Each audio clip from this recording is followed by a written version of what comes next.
반갑습니다.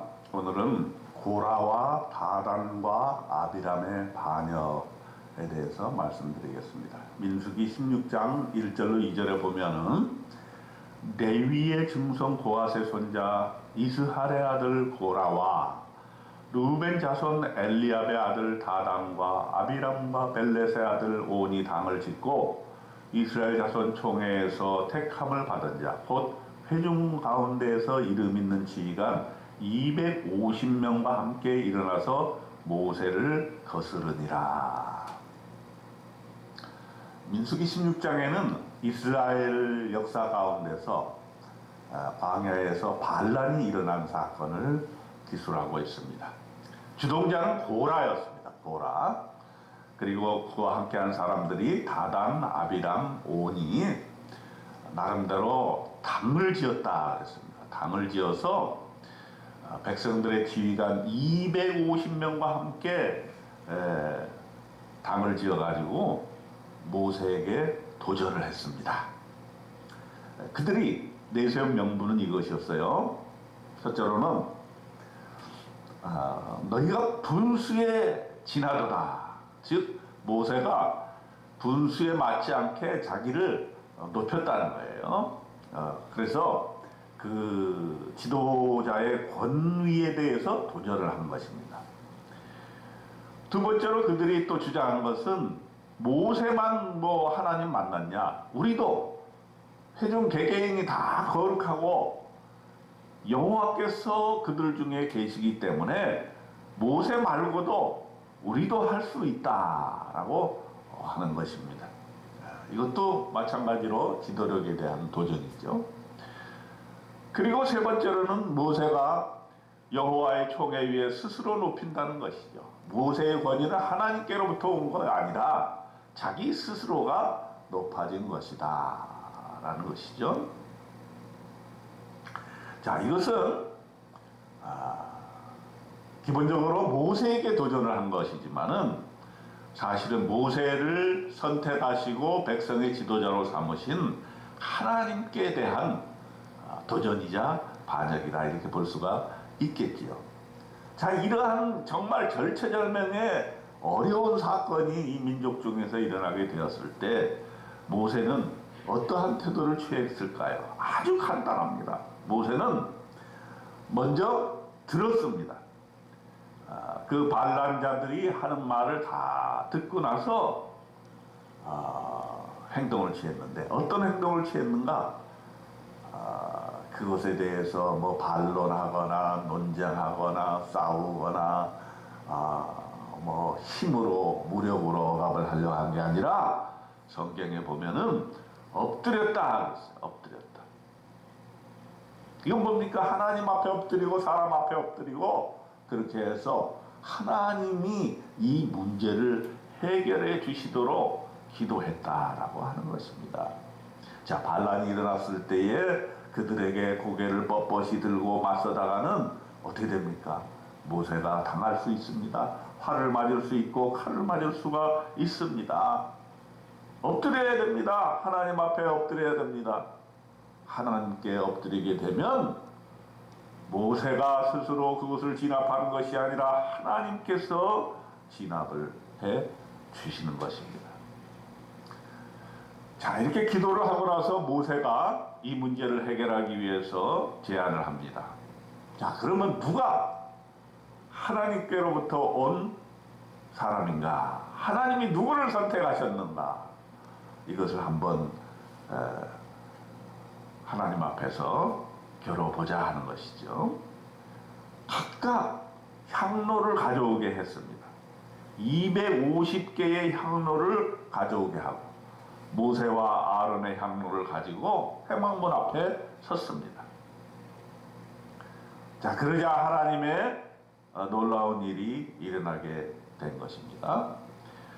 민수기 16장 30절에 보면은 모세가 이렇게 얘기를 합니다. 만일 여호와께서 세일을 행하사 땅이 입을 열어 이 사람들과 그들의 모든 소유물을 삼켜 산채로 수월에 빠지게 하시면 이 사람들이 과연 여호와를 멸시한 것인 줄을 너희가 알리라. 이것은 모세 자신에게 대한 반역이 아니라 여호와를 멸시한 것이다라고 하는 것이죠. 그래서 하나님이 역사해서 이것을 판단해 주시기를 기도했던 것입니다.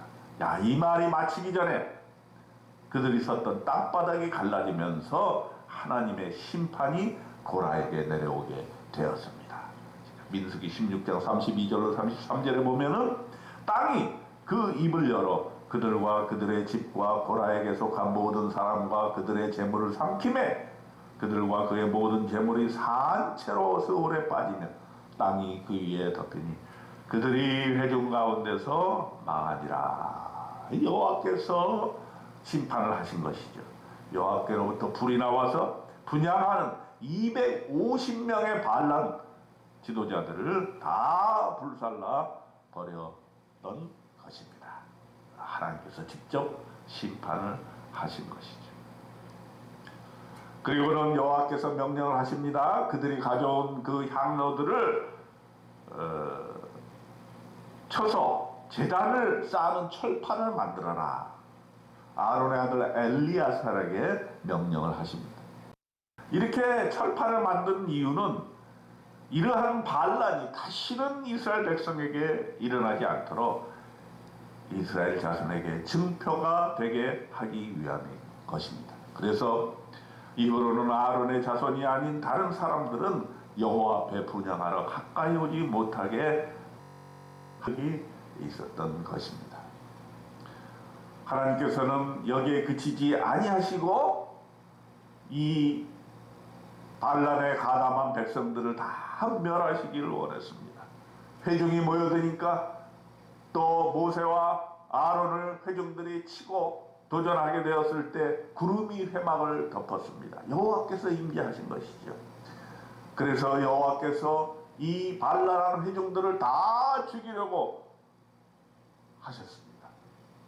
연병이 시작되었습니다. 그래서 많은 사람들이 죽임을 당하게 되는 것인데 얼마나 많은 사람이 죽었나 하면은 14,700명이 죽었다. 그러니까 반란을 주도한 지도자들 250명뿐만 아니라 거기에 가담한 백성들 14,700명이 죽었던 것입니다. 자, 이렇게 계속 죽다 보면 백성 전체가 죽을 수밖에 없는 상황이 됐어요. 자, 물론 백성들이 잘못한 것이죠. 그렇지만 모세와 아론은 하나님 앞에 기도했습니다. 이러다가는 민족 전체가 멸망할 어려움에 속하게 된 것입니다.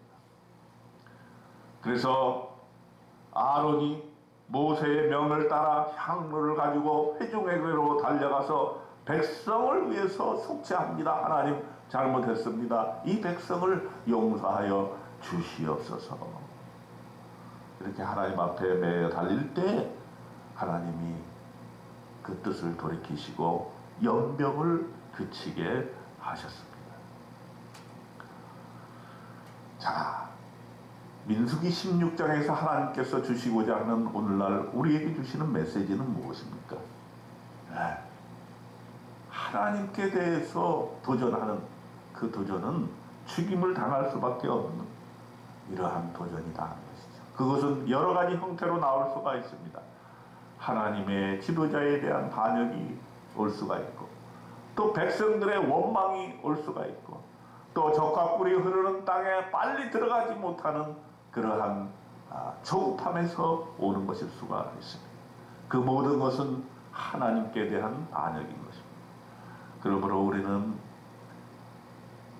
이 민수기 16장의 일을 반면교사로 삼아서 하나님의 적과 꿀이 흐르는 땅이 더디다고 할지라도 인내하면서 광야에서 지내야 하는 그 인내의 시절을 잘 지켜나가야 한다는 것을 보여주고 있습니다.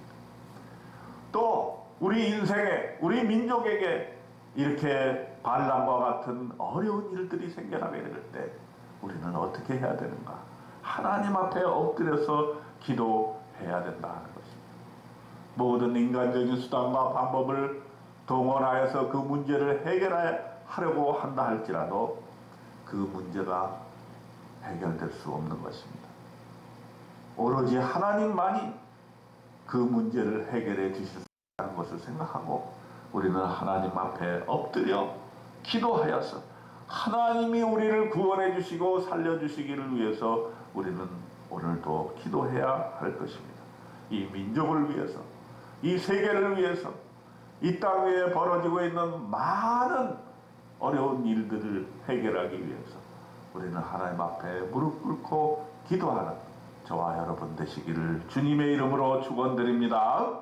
아멘.